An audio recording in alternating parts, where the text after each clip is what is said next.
sa harap ng pinaigting na kampanya kontra guerrilla operations ng mga illegal pogo, isang umano'y mega scam hub ang niraid ng mga otoridad sa Parañaque City kung saan daan-daang mga Pilipino at mga dayuhan ang naaresto.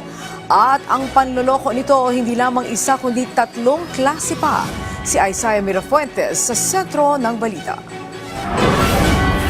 Natapos na ang 2 taong operasyon ng isang Pogo Hub sa Parañaque City. Ito'y matapos salakayin ng pinagsanib puwersa ng PAOK, PNP, CIDG, DOJ at Bureau of Immigration. Ang Pogo Hub ay isa rin palang mega scam hub.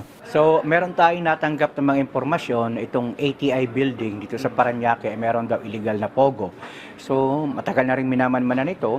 Inantay nga namin actually na umalis sila noong December.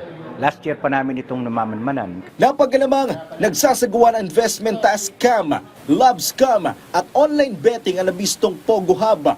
Target ng kanilang panluloko ay mga Indian at Chinese nationals. Mahigit sa 300 Pinoy at mahigit sa 150 foreign nationals ang nahuli.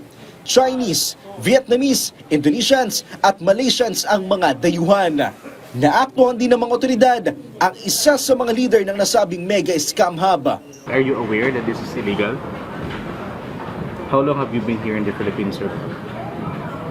Makikita sa isang malaking kwartong ito dito sa Parañaque ang sandamakmak na cellphones na kagaya nito na ginagamit nila sa panluloko.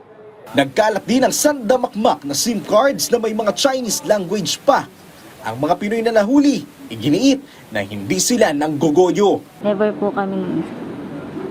Actually po, company pa po ang talo pag magaling magsugal yung player. Habang sinasagawa ang operasyon, naabutan pa ng PTV News sa labas ng gusali ang mga asawang Pinay ng ilan sa mga Chinese nationals na nahuli. No choice din kami kasi wala din kaming pera tsaka wala din akong trabaho na maayos, ganyan. Siya lang bumubuhay sa akin.